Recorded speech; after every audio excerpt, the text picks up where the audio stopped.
Inspirados en el modelo de vivienda de Singapur, nosotros en Ecuador podemos ver qué principios de éxitos y diseño urbano moderno han implementado y también nosotros podemos implementar. Este es un deseo ambicioso de un plan de vivienda asequible en Ecuador. Este plan tiene que basarse en un entendimiento claro del gobierno nacional juntamente con los GAT municipal de Ecuador, que son 221 cantones y alcaldes. El núcleo de nuestro plan de construcción de edificios de departamentos en zonas urbanas, evitando la expansión descontrolada para que sea menos cemento y tengamos mayores áreas verdes. Estos edificios deben estar diseñados bajo conceptos de la ciudad de 15 minutos. Para garantizar que los residentes tengan acceso a todas sus necesidades básicas a poca distancia de su casa o de su vivienda. Los edificios deben ser verticales y muy eficientes en el uso del espacio. Esto va a permitir maximizar la cantidad de unidades de habitaciones disponibles para más personas sin sacrificar la calidad de vida y los espacios verdes que estamos perdiendo en Ecuador. Un aspecto innovador de un plan estratégico debe ser la integración y la participación de las personas que necesitan o de los futuros compradores o los que van a residir en la construcción de estas viviendas a través de un programa de capacitación y empleo. Los que van a ser beneficiados de las viviendas asequibles tienen que recibir formación sobre la construcción. Ellos deben ser contratados para trabajar en la propia edificación de sus departamentos. Este trabajo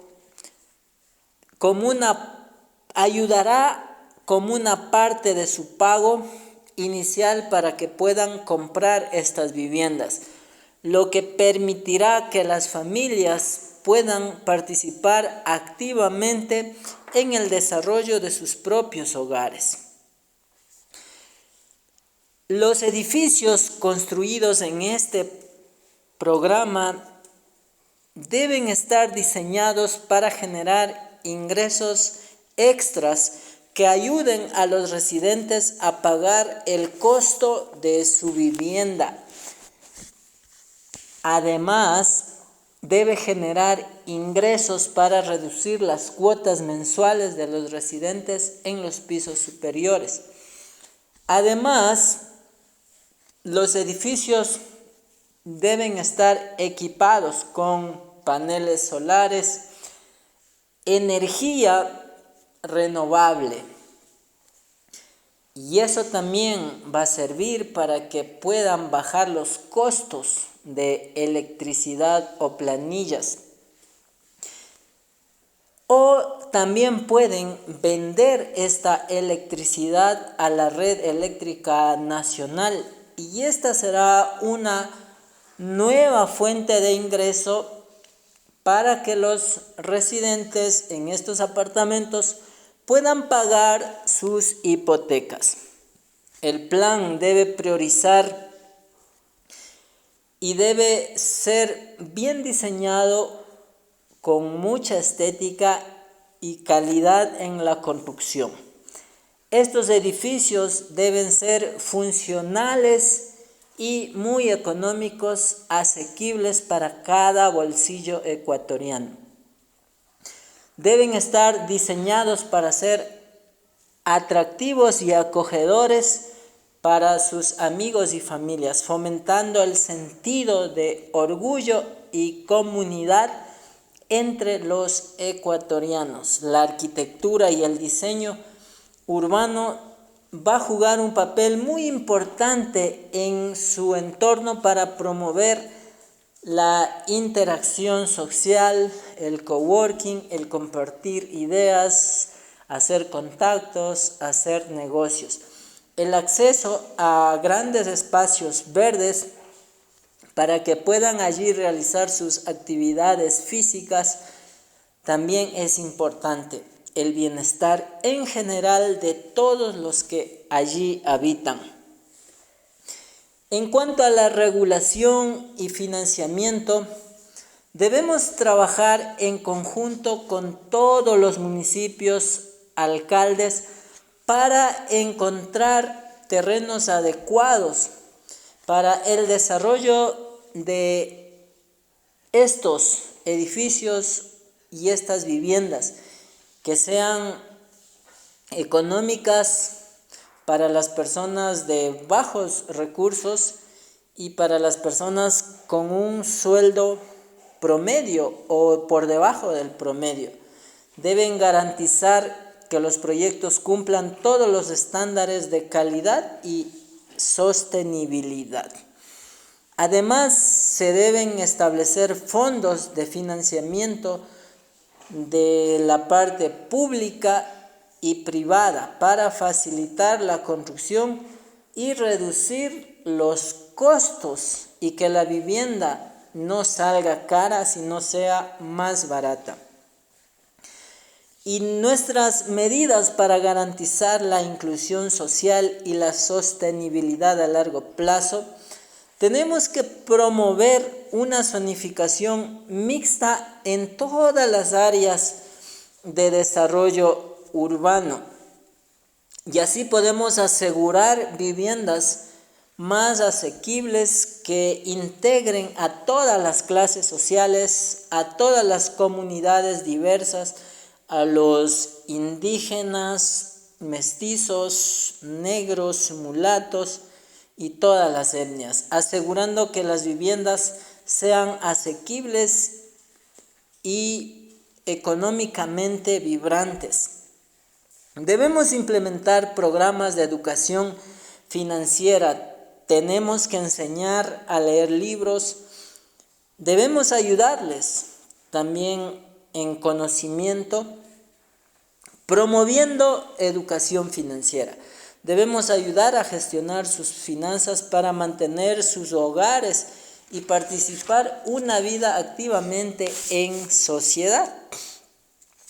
El déficit de viviendas en Ecuador es un desafío muy grande y muy significativo, pero si creemos en nosotros mismos, si tenemos y aplicamos las estrategias correctas con una planificación muy cuidadosa, también muy innovadora, copiando los modelos y colaborándonos con todos los ciudadanos, tanto el gobierno, el sector privado y también la sociedad en general, podemos lograr un futuro para que todos nuestros hermanos ecuatorianos tengan acceso a una vivienda asequible y sublime para sus familias y sus seres queridos. El plan de vivienda tiene que resolver los problemas que hoy estamos viviendo, la falta de vivienda, la falta de servicios básicos. Debemos construir comunidades sostenibles, cohesionadas y seamos cada día más prósperos. Todos los ciudadanos podemos prosperar y tenemos esa gran oportunidad ahora. Al aprender el éxito de estos Países Bajos, de Singapur y también de Latinoamérica, en el caso de Chile, En este contexto estamos seguros que podemos ver una cara diferente a nuestro país, Ecuador. Debemos tener esa convicción, esa certeza que sí podemos transformar y sí podemos gestionar viviendas en nuestro país. Estamos a un paso crucial hacia un Ecuador más equitativo, inclusivo y sostenible, donde todos nosotros tengamos la oportunidad de vivir seguros, cómodos y asequibles. Amigos, este es un gran ejemplo de Singapur. La verdad es que estoy totalmente sorprendido porque Singapur suele ser una de las ciudades más caras del mundo y uno de los estados con mayor PIB per cápita del mundo y su espacio muy limitado para dimensión física y la isla que lo alberga. Pero a pesar de ello ha conseguido tener uno de los mayores tasas de propietarios, que su vivienda sea relativamente asequible para sus ciudadanos. ¿Cómo es posible que ellos hayan logrado esto? ¿Cómo es posible que uno de los lugares con mayor densidad de población del mundo tenga viviendas asequibles? En la película Crazy Rich Asians del 2018, uno de los personajes afirma tener 14 edificios de vivienda, algo que cuando se examina la situación de la vivienda en Singapur no es tan fácil de creer. Básicamente el 80% de la vivienda de Singapur viene de la promoción pública, sin las connotaciones que tiene en otros países. A pesar de ello, se considera que más del 90% de los singapurenses son propietarios de su hogar. Con poco más de 700 kilómetros cuadrados y más de 5.6 millones de habitantes entre ciudadanos e emigrantes, Singapur tiene una densidad de población de alrededor de 7.800 habitantes por kilómetro cuadrado. Eso es más que Madrid, que tiene 5.000 habitantes por kilómetro cuadrado, pero menos que Barcelona, 16.000 habitantes por kilómetro cuadrado, y equivalente a ciudades europeas como Bruselas o Milán.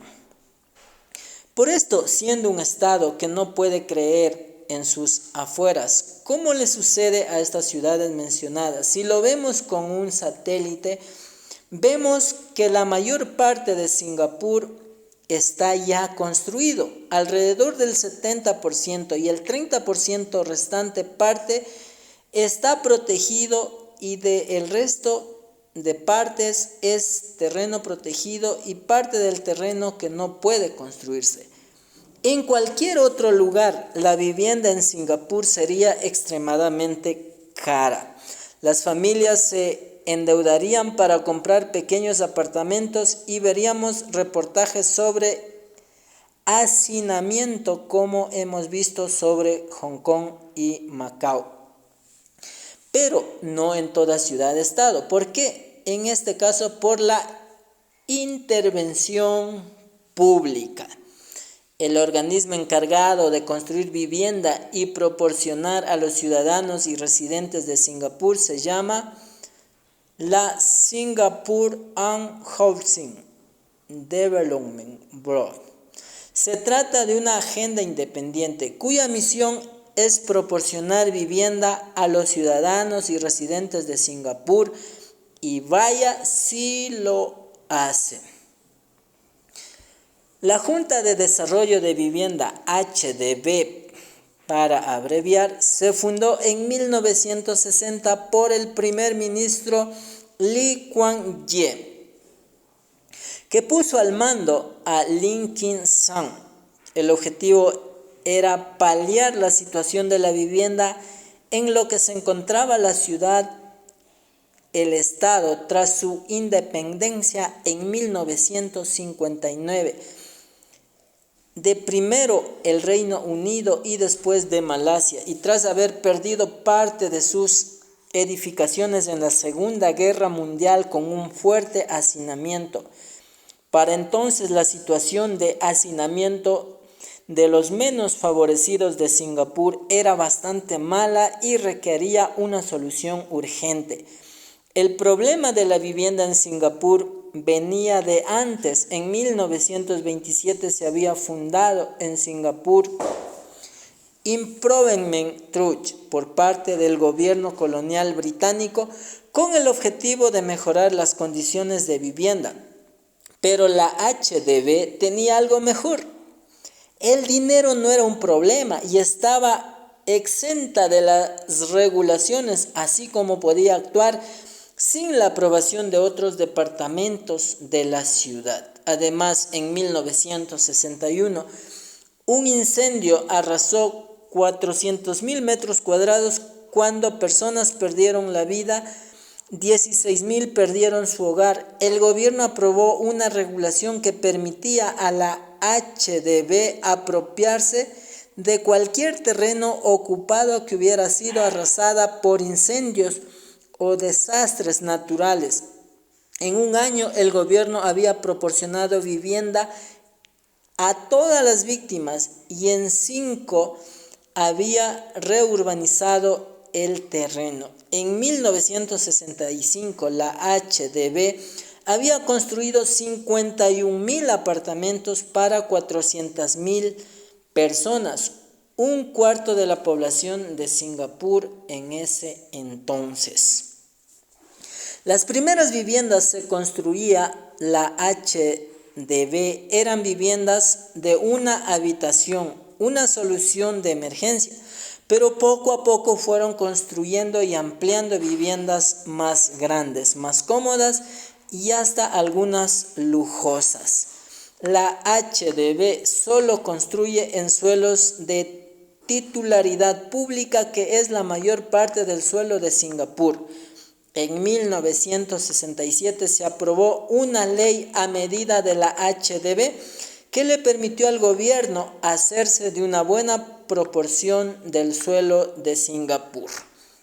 Hoy en día se considera que la HDB ha construido más de 1 millón de viviendas en total y la proporción de ciudadanos viviendo en viviendas públicas ha pasado del 9% en 1960 a más del 80% en el 2018. Su vivienda pública es considerada de la mejor del mundo. La HDB reporta un nivel de satisfacción alrededor del 90%. Las viviendas se construyen bajo las instrucciones de la HDB y se comercializan al precio determinado por la HDB, que es menor de lo que sería si fuera un mercado libre, alrededor de un 20-30% menos del valor del mercado. La HDB empezó a vender viviendas en 1964.